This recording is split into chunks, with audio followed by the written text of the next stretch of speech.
Hey everyone, welcome back to the channel. In today's quick guide, I'm going to show you exactly how to add bullet points to your text in Figma.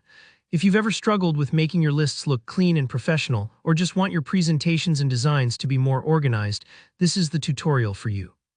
By the end, you'll know exactly how to create bulleted or numbered lists in just a couple clicks, saving you lots of time on your next design project. So let's get started. First off, make sure you've got your Figma file open and ready to go. You're going to want to have your text layer already typed out. Think of a list of features for an app, a to-do list, or even a simple set of notes. Select the text you want to turn into a list. This part's easy. Just use your cursor to highlight the words or sentences you want to include. Don't worry if your list isn't perfect yet. You can always edit and reorder items later, so just make sure you've got something to get started with. Now let's head over to the typographic settings.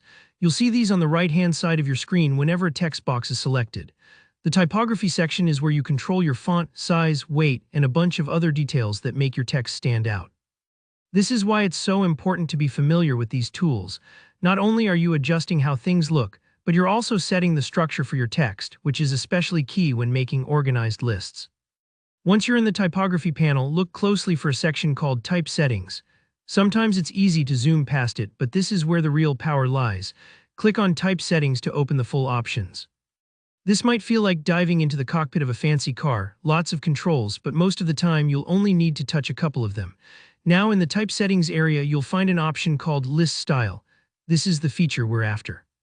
When you click on List Style, you'll see a couple of choices pop up like bullets and numbers. If you want standard bullet points perfect for making a quick readable list, go ahead and select bullets. You'll see your text instantly shift with neat, evenly spaced bullet points next to each line. If, on the other hand, you're making a sequence or a step-by-step guide, you might want to use numbers instead. Just pick numbers, and it'll automatically count and format your lines. Super handy for instructions, recipes, or anything that needs a clear order. And there you have it. Your list is now beautifully formatted, whether you chose bullets or numbers. You can always adjust your text later, add new lines, or change the style back. Don't worry if it didn't look perfect at first. It sometimes takes a little tweaking as you see how it fits into your design. Just remember, using these simple options not only makes your work more organized, but also instantly more professional and easier for others to read. So that's all there is to it, a quick, simple way to create bulleted or numbered lists in Figma. If this tutorial helped you tidy up your text, give the video a thumbs up, and if you have any questions or run into a snag, feel free to leave a comment below. I'm always around to help out. And of course, don't forget to subscribe to the channel for more Figma tips and design tutorials coming your way soon. Thanks for watching and happy designing.